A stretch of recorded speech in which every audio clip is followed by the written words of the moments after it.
7 coisas para parar de fazer se você quiser um relacionamento. Eu sou o Lucas Scudelera, a gente está começando mais um episódio do Código do Matrimônio, onde eu te ajudo a encontrar felicidade nos relacionamentos. Vamos esperar a galera entrar aí. Muito bom, a Juma, a Fernanda, Arono, boa noite, Fernanda. A Anne, Selma, Cristina, Robertinha, olá, boa noite, sejam bem-vindos. Marcel, maravilhoso. Vânia, tá todo mundo entrando aí, a Mary Stylist, Paulo, muito bom. Fernanda Lopes, boa noite. Muito bom, muito bom. Hoje a gente vai ter um episódio interessante, um pouco diferente. É como se fosse um episódio de detox, tá? Então, até o final da live eu vou passar 7 pontos principais que a gente precisa observar para fazer um detox do nosso comportamento.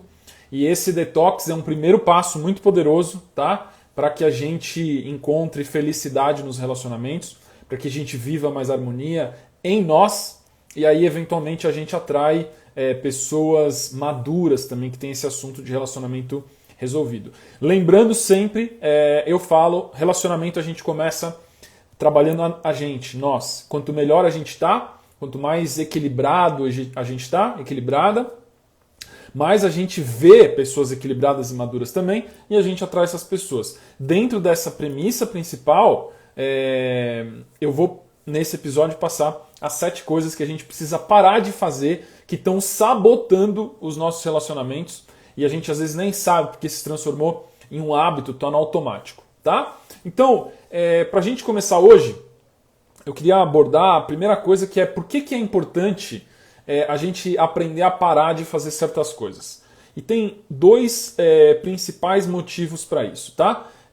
O primeiro é que os hábitos fazem a gente ficar com uma visão fixa e apegada da nossa vida. Tá? Hábitos, eles são movimentos automáticos da nossa mente e do nosso corpo, que se transformam em comportamentos com eficiência energética. Os hábitos são movimentos automáticos que a gente faz para economizar energia. Né? Então, tudo que a gente faz com muita repetição, ele se torna um hábito. Esse hábito a gente tende a ficar apegado nele. Tá? Então, a primeira coisa que a gente tem que entender é essa dinâmica do que são os hábitos. Né? Então, hábitos são movimentos automáticos que fizeram sentido num passado e que agora estão muito reforçados e que acontecem de maneira inconsciente sem a gente perceber. Tá? A gente precisa entender esse mecanismo dos hábitos, porque é isso que faz a gente evoluir. Saber mudar os hábitos é o que faz a gente evoluir. Eu não estou dizendo que os hábitos são ruins, eles só são registros automáticos de comportamentos de sucesso do passado. Tá? Segunda coisa que a gente precisa saber, por que é importante aprender a controlar os hábitos e parar de fazer certas coisas, tá? Porque o nosso cérebro ele tem 2 modos principais. Ele tem um modelo mental fixo, um mindset fixo, tá? Onde é um estado mais apegado, um estado onde os hábitos estão muito cristalizados e muito enrijecidos. E existe um outro estado com a neuroplasticidade ativa. O que é neuroplasticidade, Lucas? Que palavra difícil. Neuroplasticidade é um conceito que a neurociência atribui ao nosso cérebro, que ele se comporta como um plástico. Quando ele está aquecido, ele é moldável. Quando ele está frio, ele está rígido. Tá? Então, esse segundo estado, que é um modelo de aprendizado, ele depende de um cérebro aquecido, como um plástico aquecido, porque daí ele é moldável. Então a gente precisa sempre estar fazendo pequenos desafios na nossa vida, saindo da nossa zona de conforto, para estar ativando a neuroplasticidade. Isso é o que permite a gente ter empatia, se conectar, se permitir ser autêntico, verdadeiro, carisma vem disso, e o diálogo também. Diálogo é fruto de uma neuroplasticidade ativa. Eu só consigo falar a minha verdade, me conectar com a verdade do outro, se eu estou com a neuroplasticidade ativa, se eu estou no mindset de crescimento, de aprendizado. Se eu estou no mindset fixo, que é um mindset onde eu estou apegado, é muito difícil me conectar empaticamente com a pessoa, porque o mindset fixo ele se caracteriza por ter defesas altas, ter defesas subidas. Eu sempre estou num processo de defesa, de proteção. O mindset fixo se caracteriza por isso. É um mindset fatalista também. Tá? Então, eu acho que um ponto que é importante a gente entender é como são esses dois modelos mentais. Tá? Mindset nada mais é do que modelo mental. É o estado mental que a sua mente está antes do evento, ou da ação, ou do compartilhamento que você vai ter com uma outra pessoa. Então, o modelo mental fixo, ele tem algumas características principais. Tá? É o apego, tá? É o vitimismo e é a tendência a ver o copo meio vazio. Tá? É um sentimento de derrota. Tá? Esse sentimento de derrota é uma visão de vida que muitas pessoas têm, faz com que elas estejam com o tanque energético delas, a vitalidade, a energia de vida, sempre desgastado, sempre o tanque está tendendo a ficar mais vazio. Esse estado de tanque vazio no mindset fixo, é um mindset onde todas as coisas são definidas, né? Um fatalismo, um vitimismo, faz com que a pessoa não queira sair da zona de conforto, porque ela quer gerenciar a energia dela da melhor maneira possível. Então ela se apega no estado que ela está, ela tende a não querer mudar ainda mais porque ela fala, minha energia está acabando, eu não tenho saco para isso, eu tô certa, então, tipo, não quero saber o que você está falando, eu tô certo, ponto final. Quanto mais ela se posiciona à força, e isso é um uso da violência, menos ela recebe a vida, menos ela aprende, menos ela se torna flexível, empática e madura. Esse é o caminho oposto do que a gente quer. Esse é o caminho do enrijecimento nos relacionamentos, do enrijecimento da personalidade também e da quebra através do egoísmo. Tá? Quanto mais posicionamento, julgamento, opinião a gente tem na vida, mais difícil a nossa vida se torna. Porque são apegos. Apegos são expectativas dramáticas. Como eu já expliquei em outras lives também. Expectativa dramática é sinônimo de sofrimento. Tá? Então, o mindset fixo se caracteriza por isso. Esse é um termo até muito utilizado, o modelo mental fixo, na neurociência e no processo evolutivo na carreira profissional. Isso é muito falado hoje em dia de pessoas que têm modelo mental fixo e pessoas que têm modelo mental de aprendizado. E isso muda da noite para o vinho. Pessoas com modelo mental fixo demoram muito para aprender, se aprenderem. Pessoas com modelo mental de crescimento, elas buscam crescer todo dia um pouco, mudar todo dia um pouco, aprender algo todo dia, né? E esse algo que ela aprende, ela pratica. Tá? Só que assim, o modelo mental de aprendizado, ele não é radical. Ele é um modelo progressivo, todo dia melhorando um pouco, mudando um pouco, evoluindo um pouco. Isso vai fazendo, dá tempo do seu sistema se adaptar. Porque o nosso cérebro, ele é movido por hábitos. Tudo que você repete um pouco todo dia, em pequenas doses, vai se tornando um novo hábito para você. Eu até fiz um post essa semana sobre o desafio da semana, que é elogiar sinceramente uma pessoa todo dia. E teve uma pessoa que, na visão dela, ela chegou e falou assim, mas quem elogia, elogia, quem não elogia, não elogia, e as pessoas são assim mesmo. Né? E não adianta a gente forçar porque não vai ser natural. Mas isso não é verdade. Do ponto de vista dela, do mindset fixo, eu acredito que ela acredita naquilo. Mas do ponto de vista da humanidade, do ser humano como espécie, né? E uma espécie animal, racional, a gente sabe que aquilo que a gente acredita se torna verdade, mas aquilo que a gente treina se torna a nossa realidade também. Então, conforme a gente começa a mudar os nossos comportamentos, um pouco por dia, flexibilizar os nossos hábitos, a gente aprende como flexibilizar os nossos hábitos, a gente evolui sim. E a gente vai para níveis diferentes de maturidade e coisas que a gente não fazia em níveis de maturidade inferior, no nível de maturidade superior a gente faz com mais naturalidade. Tá? Então, é muito possível mudar comportamentos e mudar o nosso nível de maturidade e de consciência e não ficar preso. Na verdade, a mentalidade escassa é essa mentalidade que acha que as coisas são pré-determinadas e que a gente está preso dentro daquelas condições e contextos de vida, mas isso não é verdade. A gente pode mudar sim, é aí que entra o princípio do nosso livre-arbítrio, onde a gente pratica pequenas coisas, todo dia um pouquinho diferente, melhor, a gente busca o melhor. Essa intenção que a gente ancora na nossa mente e no nosso coração, ela abre novas opções. Ela abre novos caminhos, ela traz energias mais amorosas e mais positivas para a nossa vida sim. E a gente acaba refletindo, aquele princípio da projeção. Eu vejo fora o que eu tenho dentro de mim. Se eu quero coisas boas, amorosas na minha vida, luminosidade, clareza, amadurecimento, eu vou atrair experiências que me trazem isso. Aí algumas pessoas confundem né? Fala assim, pô Lucas, mas eu tô buscando espiritualidade, eu tô buscando amadurecer, eu tô buscando me tornar uma matriarca, um patriarca, e aí vem porradas, aí vem rasteiras, né? Aí vem coisas que me jogam para baixo. Por que acontece isso se eu tenho uma intenção positiva? Porque é exatamente esse o teste para você aprender a manter a sua intenção positiva. Sempre que você cria uma intenção de amor na sua vida, você vai ser confrontado com o que não é amoroso. Sempre que você cria uma intenção de sabedoria, você vai ser confrontado com a ignorância. Sempre que você criar uma intenção de ser pacífico, de ser sereno, você vai ser confrontado com fúria e com raiva. Porque é exatamente sobre essas energias negativas que a gente precisa ganhar maestria sobre. Tá? Então, sempre que eu quero alcançar algo e eu modelo algo superior e eu busco aquele algo superior, eu vou ser confrontado com os opostos.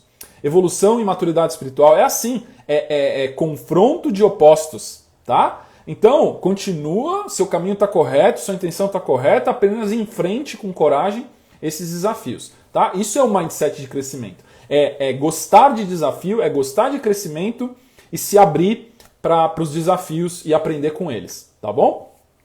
Legal que agora já tem bastante gente. Eu queria reforçar, e se vocês puderem, compartilhem com as pessoas que vocês amam. Clica no aviãozinho aqui do lado e dá um like também, tá? Manda para quem você acha que vai gostar disso aqui para a gente compartilhar cada vez mais essa positividade com pessoas que faça sentido, tá? Não manda para quem você acha que não vai gostar, mas manda para pessoas que você acha que vão gostar, tá bom?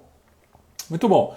Um próximo passo para a gente falar aqui na nossa live é qual é o benefício, né, de eu mudar comportamentos e se isso ajuda a gente a alcançar felicidade nos relacionamentos. Tá? Qual é o benefício principal? Uma coisa que eu gosto sempre de explicar, e eu preciso que os homens e as mulheres aqui na live fiquem conscientes de que o masculino e o feminino são muito diferentes. Tá? Eles têm padrões de processamento de informação, de ver a vida antagônicos, eles são opostos, tá? Então, se a gente não está num estado mental, num mindset de aprendizado de crescimento, que é aprendizado flexível e com abertura para se conectar com empatia, isso nos satura em relacionamento e a gente não tem paciência para entender a outra pessoa. É impossível a gente se conectar verdadeiramente, se tornar um casal, abrir mão da nossa individualidade, se a gente não tiver flexibilidade, empatia e querer entender como o outro vê a vida. Tá?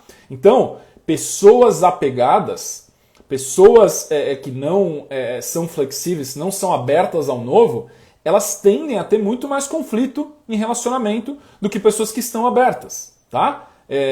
Então, a gente precisa praticar esse mindset de abertura, de conhecimento, de crescimento, para que a gente consiga praticar o relacionar.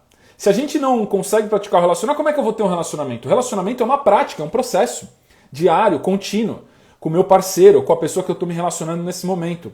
Quando eu pratico os processos de maneira correta, o relacionamento progride. Quando eu foco em individualismo, em egoísmo, em fortalecer a minha visão da vida de que eu estou certo, as coisas tendem a dar errado. Isso é inflexibilidade. Tá? Então é muito importante a gente entender que não é nem as mulheres nem os homens estão certos. Os dois estão certos do seu ponto de vista. Lembrando que as mulheres buscam segurança, todas as coisas que as mulheres fazem são motivadas por obter segurança. E todas as coisas que os homens fazem no masculino são motivadas por buscar admiração. Nesses pontos de vista, ambos têm coerência. Ninguém levanta de manhã no dia e fala: hoje eu vou fazer um monte de cagada, eu vou errar horrores. A gente sempre faz o que a gente acha que é certo. As mulheres do jeito delas e os homens do jeito delas. Na hora que a gente entende que homens e mulheres processam informação de maneira distinta, a gente pode começar a se abrir para entender como é o gênero oposto. E a característica que o patriarca e a matriarca têm, que os outros níveis de maturidade não têm, é compreender como o gênero oposto pensa. Como o gênero oposto processa informação e vê a vida. Tá bom? Então, esse é um grande benefício da gente se abrir para a mudança e aprender como muda hábitos, que é o tema principal de hoje, é a gente se tornar mais flexível e mais empático e acelerar o nosso caminho ao matriarcado e o patriarcado. Tá bom?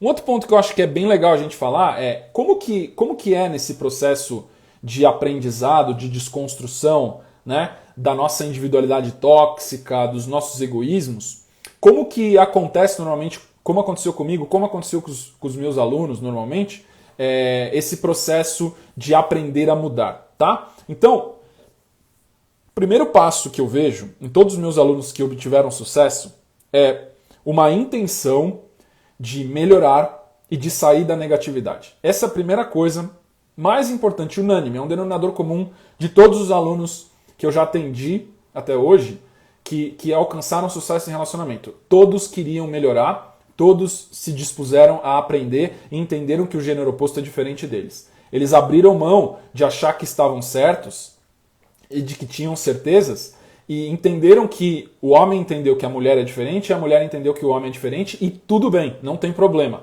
porque isso é complementariedade, tá? O segundo passo que todos os meus alunos fazem, e todas as pessoas que eu mentoro, meus alunos e vocês agora seguidores aqui também, é aprender a inserir novos hábitos. Depois que a gente fez uma primeira faxina, tirar tudo que é tóxico, e hoje eu vou passar 7 pontos tóxicos para você tirar da sua vida para ter relacionamento. Esse é o primeiro passo. Nós vamos fazer aqui juntos, tá? Depois que se faz esse primeiro passo de mudança dessa toxicidade pessoal, um egoísmo na verdade, a gente insere novos hábitos, tá? Positivos, construtivos, que levam para o resultado que a gente quer. E o terceiro é aprender como manter esses hábitos. É fazer durante ciclos suficientes até aquilo se transformar em automático na minha natureza, tá? E normalmente isso acontece entre 20 e 60 ciclos, tá? O cérebro demora mais ou menos 20 a 60 ciclos para a gente deixar aquilo no automático, tá? Então eu não sei quando vai acontecer com vocês, mas se você pega, por exemplo, o desafio da semana, elogiar sinceramente uma pessoa por dia.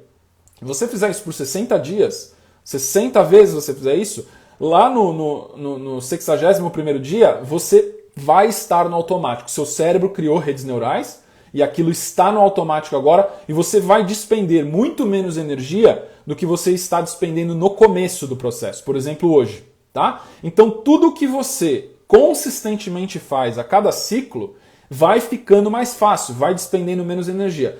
O mais difícil é o primeiro passo, porque o primeiro passo é o mais diferente, é o mais novo, que demanda mais energia, tá? O segundo passo já é um pouquinho mais fácil, o terceiro, o 10º, o 100º é super fácil. Tudo na vida funciona por mudança consistente e persistente de direção.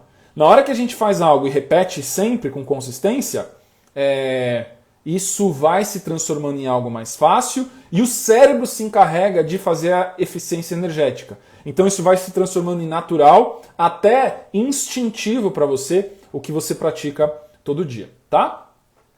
Aí, vira e mexe eu tenho aqueles mais preguiçosinhos, né, que falam assim, mas Lucas, eu tenho preguiça de mudar, é muito trabalho, vale a pena mudar essas coisas para ser feliz em relacionamento? E o que eu sempre falo para essas pessoas que me falam isso, e muitos alunos já me falaram, isso é da natureza humana, tá? É que se você não mudar, você vai continuar tendo os mesmos resultados que você tem hoje, tá? Os hábitos que você tem hoje geram os resultados que você tem hoje. Se você não mudar, você vai continuar obtendo os mesmos resultados. São infinitos ciclos. Todo dia é um ciclo novo, né? Então, sempre que a gente sentir uma emoção negativa, a gente pode aprender a dominar ela em vez de ser dominado, tá? Esse é o grande segredo da mudança de comportamento, é dominar as emoções negativas. E a própria prática da técnica, do sentir a emoção, chamar a emoção mais, não se apegar a ela, deixá-la chegar num clímax e ir embora, é a técnica do desapego que é ensinada no livro Deixar Ir, que eu recomendo a leitura fortemente. É um livro inteiro sobre inteligência emocional. Na hora que a gente entende que para eu superar a raiva, eu tenho que me tornar amigo da raiva, eu tenho que chamar a raiva, deixá-la chegar num clímax e depois ela vai embora sozinha, e que com medo é a mesma coisa, e que com a vaidade, com o orgulho, com a culpa é a mesma coisa, eu começo a ver essas emoções negativas como ondas que estão vindo para me ensinar algo que eu ainda não sei. Toda vez que eu rejeito essas emoções negativas, elas vão para o inconsciente com mais energia para voltar com uma nova onda mais forte depois. Quando eu aceito essas ondas de emoções negativas na minha vida, elas se diluem um pouquinho, elas diminuem o pico. Então sempre que eu aceito uma emoção negativa dentro de mim, eu não nego, eu não rejeito, ela tende a ir embora. Ela tende a se distanciar, ela tende a sumir. E aí ela volta no próximo ciclo com menos energia. Cada vez que eu aceito a emoção negativa, ela tende a diminuir a energia no complexo psíquico do inconsciente. Tá? É um termo difícil, mas basicamente é um grupo energético muito energizado no seu inconsciente. Sempre que você energiza, você está se curando.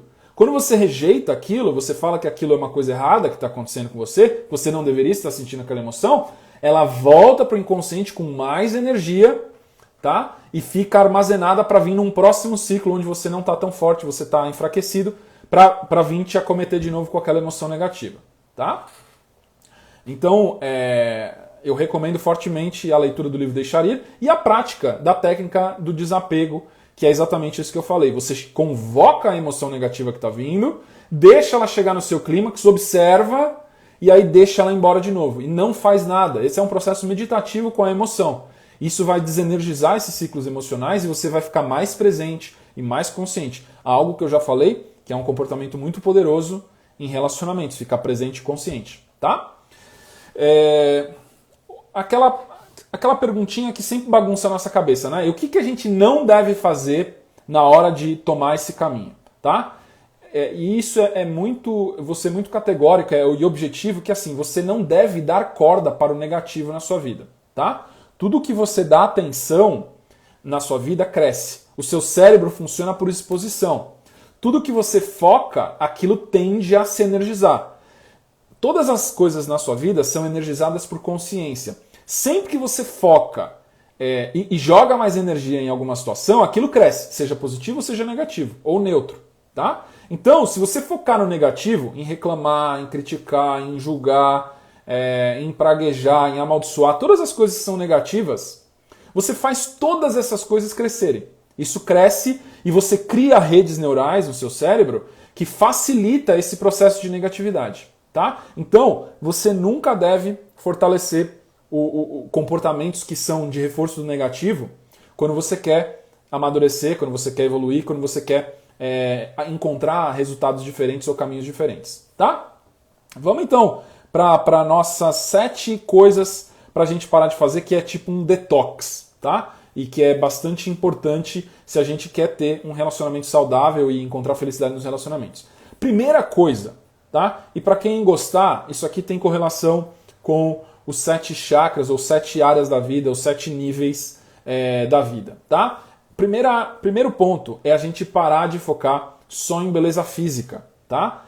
Isso é uma grande ilusão, porque a gente é enganado pela aparência atraente do outro, em vez da gente focar no conteúdo. Ah, Lucas, mas não tem que ter atração física, não tem que ter química? Tem, mas primeiro tem que ter conteúdo, tem que ter similaridade de valores. E uma outra coisa também quando a gente tem compatibilidade com uma pessoa, quando a gente acha que a pessoa é virtuosa, carismática, leal, amiga, a nossa percepção da beleza da pessoa muda. Isso significa que a beleza, a aparência da pessoa é sensível a gente gostar dela ou não. Quando a gente gosta de uma pessoa pelos valores, pelas virtudes que ela tem, ela parece mais bela pra gente. Tá? Quando uma pessoa não é virtuosa, tem vários vícios, é grosseira, mente, ela pode ser a pessoa mais bonita do mundo. Ela se torna feia à nossa visão, porque a gente conhece o que está dentro. Então, o primeiro erro, quando a gente está buscando uma parceria, um relacionamento, é a gente focar excessivamente na beleza física. Isso é uma grande enganação. Né? A gente vai tender a perder mais tempo em relacionamento, em trocar mais de parceiro, em encontrar pessoas mais fúteis e superficiais, porque a gente foca demais na aparência. Então a minha recomendação aqui é focar no conteúdo, é se conectar por valores espirituais, por sonhos, por alinhamento de rotinas, por gostos similares, e aí você vê se aquela pessoa te parece bonita ou atraente ou não. Né? Então, você está sempre fazendo amizades, conhecendo pessoas, e ao mesmo tempo, se alguma pessoa dá uma empatia maior e você admira mais aquela pessoa, talvez pode aparecer alguma coisa romântica, ou talvez não. Né? Se tiver conteúdo com atração, pode dar relacionamento. Né? Só atração sem conteúdo não vai dar paixão e depois vai vir sofrimento e separação. Só conteúdo sem atração vai dar amizade.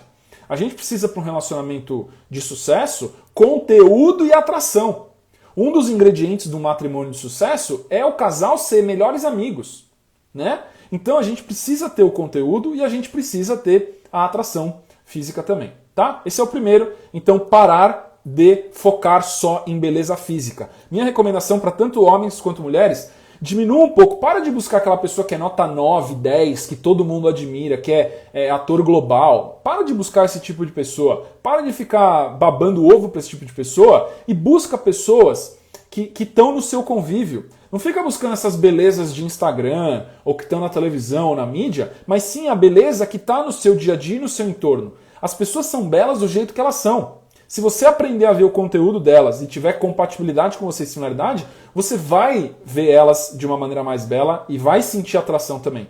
Atração tem muito pouco a ver com visão e tem muito mais a ver com cheiro.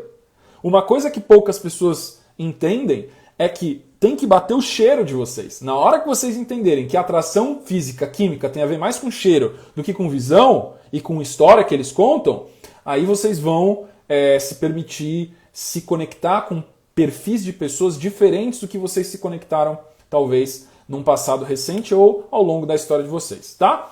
Segundo ponto para a gente desintoxicar e parar de fazer para ter um relacionamento saudável. Tem que sair, aprender a sair da zona de conforto e abrir mão do controle, tá? Controle a gente não tem sobre a nossa vida. Controle é algo que a gente precisa entregar para uma força maior, para o divino, para Deus. Enquanto a gente estiver focando em controlar a nossa vida, a gente se torna extremamente estressado, extremamente ansioso, tá? E esse apego no controle faz a gente tender a não entrar em desconfortos, não querer sair da zona de conforto. Então a gente fica super apegado ao controle e super apegado ao conforto. Isso faz a gente viver uma vida medíocre, uma vida mediana. A gente não evolui. Então o antídoto para isso é a gente evoluir e a gente se autodesafiar, porque esse é o caminho do processo evolutivo. A gente precisa se autodesafiar para evoluir. Então, sair da zona de conforto e desapegar do controle. Especialmente para o feminino. O feminino, quando ele se apega demais no controlar dos resultados, se torna neurótico. Porque o feminino vê as coisas de maneira multidirecional. Ela foca em vários detalhes. Se ela tentar controlar todos esses detalhes, ela vai ficar neurótica. O homem, quando ele começa a ficar apegado no controle, ele está um feminino sombrio. Ele fica super apegado, super neurótico, que é exatamente quando a mulher se torna feminina demais, apegada demais no controle, essa feminilidade se excede, precisa vir balanceada com pragmatismo masculino de objetividade. De não vamos focar no que dá resultado, e vamos abrir mão do controle, vamos focar no nosso esforço. Você tem controle sobre o esforço, mas não sobre o resultado. Na hora que a gente entende isso, a gente vira um mantra na nossa vida que eu sou suficiente do jeito que eu sou hoje. Eu sou o suficiente da maneira que eu sou hoje. Hoje é o suficiente. Então, isso é uma coisa que você pode usar como um mantra. Eu sou o suficiente para hoje. Eu fiz o suficiente, eu me doei o suficiente, eu trabalhei o suficiente. E isso é perfeito do jeito que é. Tá? Eu posso melhorar um pouco amanhã e mudar um pouco mais o meu padrão? Posso. Mas não dá para mudar 880. Não existe, nenhum cérebro consegue mudar 880. Não dá. Tá? Só por intervenção divina a gente consegue limpar um padrão comportamental viciado para um padrão harmonioso. Mas o caminho natural é você mudar um pouquinho por dia. Nas empresas, isso chama-se Kaizen até. Melhoria contínua, método Kaizen. É quando eu melhoro um pouquinho todo dia. Tá? Vamos para o terceiro ponto, então, de coisas que a gente precisa parar de fazer para ter um relacionamento saudável e feliz. Você precisa cortar pessoas tóxicas que só reclamam e são negativas. Você precisa cortar esse tipo de pessoa do seu redor. Você não tem que conviver com esse tipo de pessoa. Essas pessoas só ficam felizes quando você está no nível delas, na lama junto com elas, reclamando da vida tanto quanto ou mais. Porque daí elas se sentem melhor porque tem alguém pior que elas. Então é extremamente importante você cortar o convívio, cortar o relacionamento com pessoas negativas, egoístas e tóxicas. Porque elas estão tentando viralizar aquela emoção em todo mundo que está ao redor dela, tá? Para que ela se sinta pertencente a um grupo, o grupo dos reclamões, o grupo das pessoas que estão mal na vida, o grupo das vítimas, o grupo dos oprimidos. Essas pessoas elas tendem a fracassar em quase tudo que elas fazem, a vida delas travam, tá? Então, cortar as pessoas tóxicas da nossa vida, as pessoas negativas que só reclamam, é extremamente importante numa faxina para a gente mudar o patamar de relacionamentos que a gente tem na nossa vida, tá? Porque elas querem puxar a gente para o nível que elas estão, e aumentar essa negatividade, reverberar essa negatividade ao entorno dela e na sociedade também, tá? Quarto, recapitula, por favor, quais foram o 1 e o 2. Recapitulo, vamos lá, recapitulação, 1, 2 e 3. Primeiro, hábito para você parar de fazer, tá? Parar de focar só em beleza física, porque a gente é enganado pela aparência em vez de focar no conteúdo. Esse é o primeiro, que a gente precisa parar. Foca em conteúdo e não em beleza física. O segundo é sair da zona de conforto e mudar hábitos diariamente, consistentemente, todo dia, e abrir mão do controle. O que você fez no dia, se você fez um pouquinho diferente, é o suficiente, tá? Esse é o segundo. E o terceiro é cortar pessoas tóxicas que só reclamam e são ultra negativas, tá? Teve uma pergunta aqui, quando é você a pessoa negativa. Quando é você, é muito importante criar uma intenção de não ser negativo mais, de querer melhorar, de querer mudar, como eu já falei um pouquinho antes na live, e começar a mudar esses padrões que eu estou dando exatamente, por exemplo, na live de hoje. O que eu estou falando aqui hoje são 7 pontos principais, estão alinhados com o nosso ser, para você sair da negatividade e da toxicidade. É só praticar esses 7 pontos, principalmente, que isso muda drasticamente a sua vida, você com você e você com os outros também, tá? Muito bom. Sim, Michael perguntou aqui, Kaizen, exatamente, Kaizen é um termo japonês para melhoria contínua, é uma metodologia até de gestão empresarial, corporativa, quando eu melhoro 1% todo dia, ou um incremento em cada ciclo. Sempre que eu me disponho a melhorar a cada ciclo, fazer checagem, observar e propor mudanças, eu evoluo.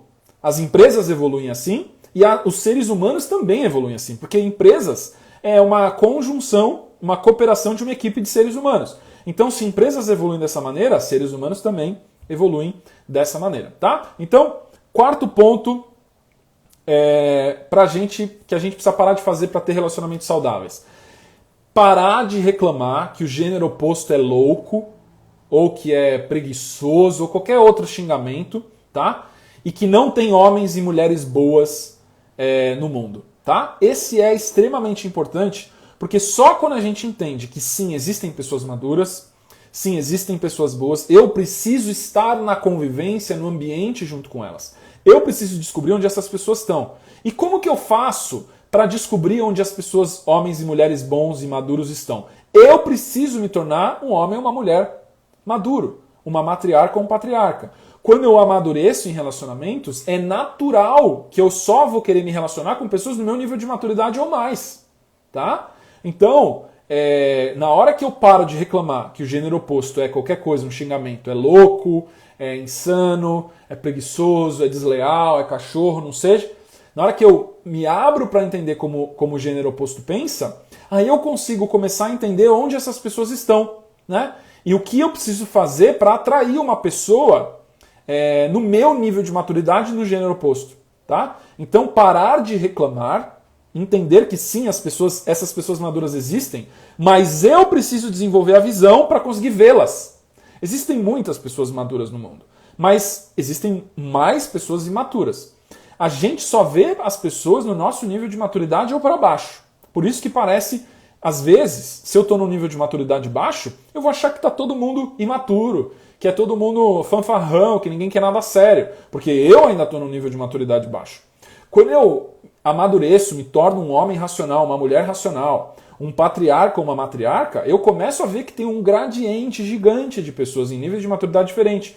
Tem muitas pessoas que querem casar, tem muitas pessoas que querem namorar, tem muitas pessoas que querem constituir família de ambos os sexos, né? Tem muitas pessoas verdadeiras que sofrem porque às vezes não acham pessoas. E aí, quando a gente entende esses códigos de relacionamento, fica muito mais fácil de eu encontrar essas pessoas. E o primeiro ponto é parar de reclamar do gênero oposto, tá? Sim, eu preciso entender mais as mulheres, eu preciso entender mais os homens. É isso que vai me fazer entender melhor a mim e ter relacionamentos mais saudáveis. Quinto ponto para a gente parar de fazer e ter uma vida de relacionamento mais saudável. Eu tenho que parar de falar da minha vida, principalmente conjugal, para outras pessoas, tá? Isso é extremamente importante, porque quando eu falo, Ah, falo para amigo. Ah, falo para minha mãe. Ah, falo para meu pai. Ah, falo pro zelador. Ah, falo pro sei lá quem na rua. Falo para um monte de gente que nem tem uma certa prioridade em ouvir esse assunto, mas a gente fala porque a gente fica vazando e contando para todo mundo. Eu começo a ficar extremamente frágil, a opinião social. Qualquer opinião a gente pondera como se fosse verdadeira. Eu estou expondo uma coisa íntima para pessoas que não necessariamente têm a sabedoria ou que vivem aquele resultado que eu quero. Eu estou contando de algo que é uma dor minha para pessoas que não são capacitadas e eu vou receber um feedback de pessoas não capacitadas. É tipo um cego sendo guia de um outro cego. Aí o relacionamento se torna caos. Não tem como eu desenvolver maturidade e sabedoria se eu busco conhecimento em pessoas que não vivem isso. Eu preciso buscar conselho e maturidade e falar para as pessoas que vivem aquilo, que são pessoas mais sábias, que são patriarcas ou matriarcas, ou profissionais que entendem sobre isso e são amorosos. Senão você está buscando conselho de algo extremamente importante na sua vida com pessoas que vão te arruinar e elas não têm compromisso nenhum de aquele conselho que ela te deu dar certo, porque ela vive. Ela fala, sei lá, o que eu faço nessa situação? Ah, sei lá, bebe, sai de casa, chuta a porta. Esse tipo de conselho é só ruído. Ele só piora a sua vida de relacionamento. A gente precisa praticar verdade, respeito e diálogo. Na terça-feira eu discorri extensamente sobre os princípios de relacionamento. Verdade, respeito, diálogo, homens são movidos à admiração, mulheres são movidos à segurança, expliquei os 4 níveis e depois falei dos princípios de chave fechadora e do princípio de projeção. Tá? Então, na hora que a gente... Isso é só o básico, isso é o básico do básico que eu estou dando para vocês aqui nas lives. É muito mais do que eu ensino nos treinamentos. Tá? Na hora que a gente entende que isso é só a superfície do relacionar humano, eu não falo com pessoas não capacitadas e não qualificadas sobre relacionamento. Tá? Pode ser que você tenha uma matriarca, um patriarca na sua família que dá para conversar? Pode, mas isso é exceção. Tá? Às vezes ela entende o que funciona também, mas ela não sabe explicar. É muito comum pessoas às vezes que vivem isso, que são patriarcas e matriarcas, mas não sabem explicar. Aí eles às vezes ouvem uma explicação, vem uma live, um post aqui do canal e fala, é isso mesmo, eu já sabia que era isso aí, eu só não sabia explicar. Então, mesmo que você tenha uma pessoa amorosa e sábia na sua família, talvez ela não consiga explicar e passar isso com clareza para você na sua linguagem. Então é muito importante buscar parar de falar da sua vida íntima para outras pessoas. Pare 100%, você vai ver como a sua vida melhora. E uma recomendação, isso é um princípio geral de vida até, pare de contar sobre metas ainda não alcançadas para outras pessoas. Não conte nada para ninguém. Só sabe quem está junto com você na resolução daquela meta, na sua equipe, na cooperação. Então, se é algo que você está fazendo com a tua esposa, com a tua namorada, com o teu namorado, com o teu marido, só vocês sabem, né? Na hora que vocês alcançarem, e as pessoas às vezes falam, mas Lucas, aí o que eu compartilho? Você compartilha metas alcançadas. Você compartilha coisas que é para celebrar, não coisas que são expectativas ainda. Porque isso só aumenta a sua expectativa, o seu sofrimento e a sua pressão, tá? Então, não fale, eu acho que eu estou sendo enfático o suficiente, né? Não fale de coisas íntimas para pessoas fora da esfera íntima de resolução, tá? Chayane está perguntando aqui, pode contar metas para o parceiro? Pode, se ele tiver inserido nessas metas, se ele fizer parte, se ele é parte da equipe para resolver e alcançar essas metas, com certeza, né? Faz parte do processo de cooperação ambos saberem qual é a meta. Agora, se for uma meta profissional, ou alguma coisa de outra área da sua vida, uma meta familiar sua, se ele for amoroso, talvez você pode compartilhar isso com o seu parceiro de vida, mas com mais ninguém, né? Agora, se ele não tiver ainda um estado amoroso muito claro, se ele não for muito empático, eu recomendaria, às vezes, nem falar ainda, tá? No início de namoro, onde o amor ainda é frágil, onde o casal não é tão forte no pensamento, nas ações e nas metas. Eu recomendaria você guardar com você, porque você vai ter mais força de resolução, tá bom? Jane está perguntando aqui se as lives ficam salvas. Sempre ficam salvas. Minhas lives todas ficam registradas para a posteridade, tá bom? Vamos agora para o 6º comportamento que a gente precisa mudar se a gente quiser ter um relacionamento saudável, que é pare de não estudar relacionamentos. A gente não consegue mudar se a gente continuar atraindo o mesmo tipo de pessoa. Estudar relacionamentos é o caminho mais rápido, é o caminho mais ágil, mais veloz de você amadurecer, de você expandir, aumentar o seu nível de consciência em relacionamentos e, claro, obter um parceiro no mesmo nível de maturidade também. Estudar relacionamentos, ao meu ver, é o caminho mais ágil, mais veloz de você amadurecer nos relacionamentos, encontrar pessoas a cada ciclo mais madura, tá? Então, tem que parar de não estudar relacionamentos, tem que estudar sim relacionamentos, tem que entender como os homens são, tem que entender como as mulheres são, tem que entender as motivações profundas e do que são feitos os relacionamentos, que é verdade, respeito e diálogo. E praticar isso todo dia, porque a nossa sabedoria vai se aprofundando cada vez mais e a nossa visão vai se tornando cada vez mais sofisticada. Quando você se torna um patriarca ou uma matriarca, você só começou a entender a mente do sexo oposto. Você entendeu que as mulheres buscam segurança e que os homens buscam admiração, mas você entendeu na pele mesmo. Você sentiu aquilo. E você ama a pessoa do jeito que ela é. O patriarca e a matriarca são assim. Começou a jornada se iniciou. Aí tem muito mais coisa pra gente aprender ainda que são de sutilezas no processo de fazer um relacionamento acontecer. Tá? Muito bom. Então o sexto é não estudar relacionamentos. Então a recomendação é que a gente estude sim relacionamentos. E o sétimo e último atitude que a gente tem que parar, se a gente quiser ter um relacionamento saudável, é não praticar alguma espiritualidade, tá? Isso é extremamente danoso, porque tem conflitos entre o masculino e o feminino que só a fé em algo maior, só a invocação do sagrado, só a fé em Deus dissipa aquele conflito, tá? Por as visões masculina e feminina serem antagônicas, serem opostas, é muito comum o conflito. É muito comum e esperado. É surpreendente quando um casal se junta, se casa e não tem conflito nenhum. Isso é algo que me interessa, eu busco estudar. Porque provavelmente são pessoas muito maduras e muito amorosas, tá? Eu conheci um casal assim na minha vida. Um casal que não brigava, que não tinha conflitos, mas eu tinha dúvida se eles tinham uma energia de vitalidade alta. Tá? Eles tinham um nível de vitalidade mais baixo e talvez uma certa apatia e por causa disso, por economia, eles não brigavam. Um casal saudável, um casal que tem energia de vida, vitalidade, libido, atração, ambições, sonhos, é muito comum dar treta. É muito comum dar treta porque ambos querem muito viver. Só que o que é viver para o homem é diferente do que é viver para a mulher. E aí é a verdade, o respeito, o diálogo, que é o princípio principal, que é a troca de verdades respeitosamente entre o masculino e o feminino. A Laura está perguntando aqui, como lidar com as manias do outro? O primeiro ponto é a gente aceitar. Todo mundo tem mania, inclusive a gente. Então, o próprio processo da gente aceitar as manias do parceiro vai aumentar a tolerância do parceiro com a gente também, com as nossas manias. Se for uma mania disfuncional, disruptiva, que atrapalha a rotina do dia a dia, aí tem que vir para uma pauta de um diálogo, tem que conversar com amor, com gentileza, se aquilo pode ser mudado, né? Ou se tem algum valor intrínseco que você não viu na mania do seu parceiro, tá? Sempre a solução entre o masculino e o feminino é diálogo, tá? Porque é difícil. O próprio diálogo, a empatia de se abrir, de se baixar as guardas, de receber a verdade do outro, entender porque que o outro faz o que ele faz, é difícil. E isso, você precisa estar vulnerável também. Então, na hora que você questiona o teu parceiro, por que você faz tal coisa? Isso é importante para você? Isso tem valor? Né?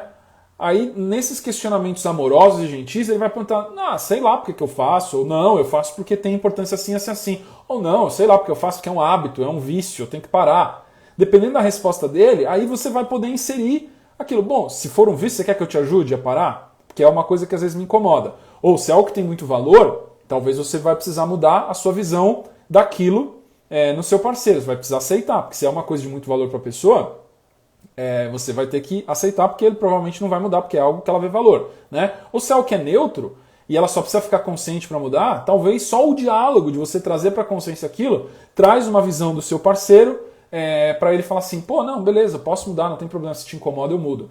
Isso é muito comum em casamento, tá? Parceiros mudar algo que incomoda o outro parceiro, algo que é neutro ou que não tem grande valor. Por que eu não posso mudar algo que incomoda a minha esposa se para mim aquilo não tem tanto valor, tá? Jane está perguntando, como lidar com os fantasmas do relacionamento passado?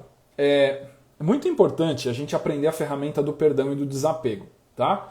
E o perdão tem a ver com auto-perdão também. O primeiro perdão que a gente precisa praticar é o auto-perdão.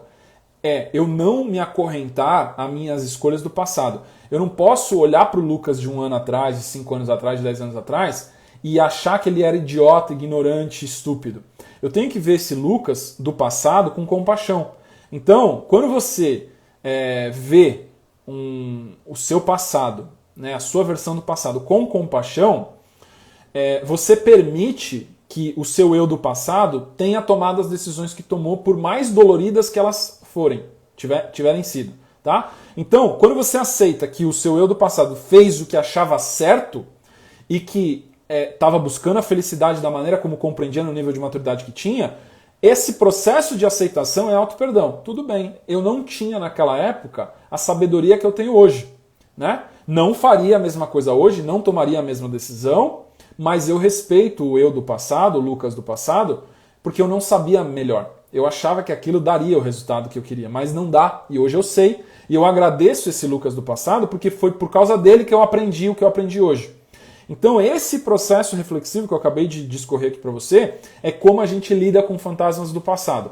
Eu tenho que voltar lá atrás e me auto-perdoar pelas decisões que eu tomei e não me culpar, nem me acorrentar e nem sentir vergonha. Tá? Essa autoaceitação vem com autoestima também. Eu me aceito do jeito que eu sou, com os caminhos que eu trilhei também, para chegar onde eu tô. Eu só cheguei aonde eu tô por causa dos erros e dos acertos que eu tive. Tá? A Paty está falando aqui, como se livrar dos traumas de um relacionamento abusivo. Usa o auto-perdão também? Sim. Você usa o auto-perdão para você perdoar os abusos que você permitiu no passado. Né?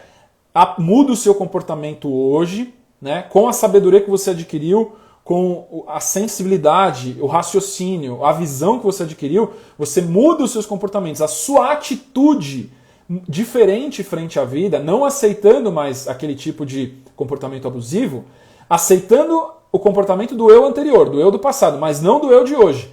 Isso é a prova de que você se perdoou e que você aprendeu. Aí nesse processo de perdoar, aceitar o eu do passado e mudar no presente é o processo evolutivo, e aí provavelmente o ciclo é quebrado, e você quebra o ciclo de repetição. Tá? Mais uma pergunta aqui. Marido procrastinador que não cuida da saúde e é meu maior valor. Não consigo ver um futuro positivo. O que fazer? Sempre que a gente quer influenciar um cônjuge, o mais importante é a gente viver da maneira mais plena e mais feliz e mais saudável possível os nossos valores. Quanto mais você irradia saúde, quanto mais coisas você faz por causa da sua saúde e você valoriza isso como um recurso, você agradece a Deus por esse valor de saúde alto e por você ter a disciplina de praticar a sua saúde, mais ele vê isso e através do seu exemplo ele pode se incentivar a mudar. Tá? Se ele não tiver nada de valor de saúde, pode ser que ele precisa primeiro perder a saúde para refletir. Tá? E você pode aconselhar ele quando ele perguntar, quando ele pedir, quando vocês estiverem dialogando. Mas não tem como você forçar um valor que ele não vê valor. Ele não vai conseguir ver valor em algo que ele não sente que existe valor. Né? Então, normalmente, as pessoas, o ser humano, na verdade, vê valor na saúde quando perde. Então, pode ser que você precise passar com o seu marido por ciclos de doença dele, e aí nesses ciclos de doença, normalmente a mente ela fica muito mais vulnerável e aberta. Você aconselhar ele, marido, será que no próximo ciclo não é melhor você cuidar mais da saúde? Fazer mais exercícios, comer melhor, beber menos vícios. No ciclo de doença, abre uma janela de time onde você pode aconselhar ele com mais objetividade e com mais influência. Não fique gastando a sua energia para influenciar ele no dia a dia, porque se ele não acredita que saúde é um valor, ele não vai se influenciar e você só vai ficar gastando essa sua energia. Tá? Então tem que esperar a janela certa do timing, viva o valor da saúde, deixe o seu exemplo falar por você e não as palavras. Tá bom? Érica está perguntando, mulher que se separou e tem filho pode ter sucesso em outro casamento? Claro que sim. Desde que você siga os princípios de relacionamento, né? E pratique verdade, respeito e diálogo. Na hora que você, mesmo que você se separou e tem um filho e você encontrar um homem que é amoroso, que gosta de você, que quer construir uma vida a dois com você, é claro que você pode ter sucesso em outro relacionamento, tá? Sem problema nenhum. Desde que pratique os princípios que eu passo aqui no canal, tá? Meu desafio diário é lidar com os medos de passar por tudo outra vez. O processo de aceitação do medo deixar o medo vir, deixar o medo ir, é um processo meditativo. A minha recomendação é você meditar todo dia nesses medos, chamar os medos, convocar eles, fazer os medos virem, chegarem num clímax e depois irem embora. Esse é o processo para você desenergizar os medos, tá?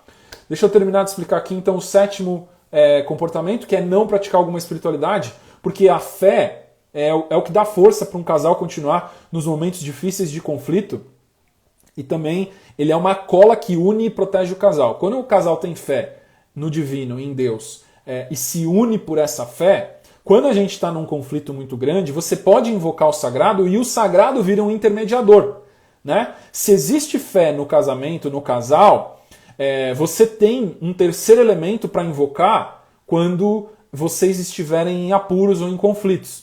Tá? Porque se for só vocês dois e o divino não estiver presente, quando vocês brigarem, vai ter ruína, vai ter briga, vai ter violência, vai ter término. Se o divino, se o sagrado está dentro do relacionamento de vocês, vocês podem invocar o divino para intermediar.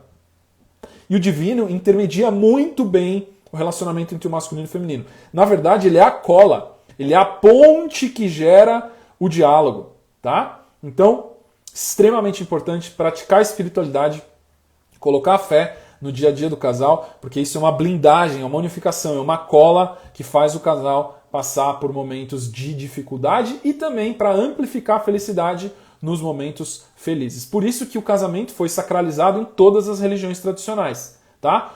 Como a Lu está falando, o divino é a âncora, tá?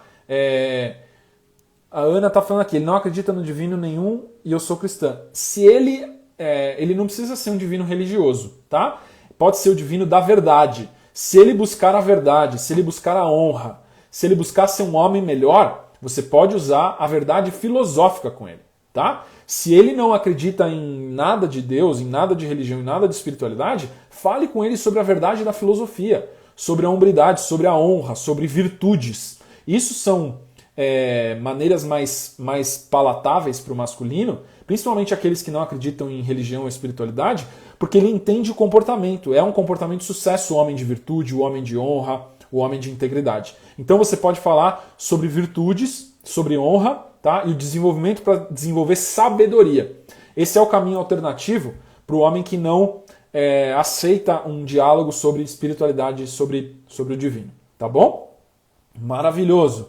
Vamos recapitular então os 7 comportamentos que a gente precisa parar de fazer, são toxicidades para a gente ter um relacionamento saudável e feliz, tá? Desenvolver a nossa vida de relacionamento. O primeiro, que eu falei hoje, parar de focar só em beleza física, trocar para focar no conteúdo. A atração é química e vem através do olfato, não tem a ver com a visão. Foquem muito mais no conteúdo e na atração do olfato, que vocês vão ter muito mais sucesso em relacionamento, tá? Segundo, aprender a sair da zona de conforto e abrir mão do controlar para diminuir a ansiedade e a gente ser o suficiente para o dia de hoje. A gente é o suficiente do jeito que a gente é, com o que a gente fez, da maneira como a gente é hoje. Não precisa ser mais e não precisa ser menos. A autoestima é isso. Quando eu me aceito do jeito que eu sou hoje, eu sou suficiente para a jornada e para viver o dia.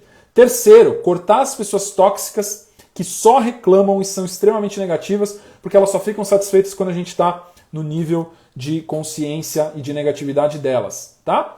Quarto, reclamar que o gênero oposto é louco e que não tem homens e mulheres bons no mundo, tá? Quinto, parar de falar da minha vida para as outras pessoas e blindar a minha vida e os meus objetivos, as minhas metas, para não ficar vulnerável às opiniões sociais. Sexto, não estudar relacionamentos, porque senão a gente nunca muda, a gente nunca evolui. Então, começar a estudar relacionamentos e parar de não estudar, tá? E o sétimo é não praticar algum tipo de espiritualidade, algum tipo de aprofundamento, de reflexão, porque senão a gente não tem fé para blindar o nosso relacionamento nos momentos de dificuldade e o casal tende a se separar em vez de unir e resolver o problema quando a gente passa por turbulências e conflitos. Tá bom? A Nive está perguntando aqui, quando essa pessoa negativa é sua mãe?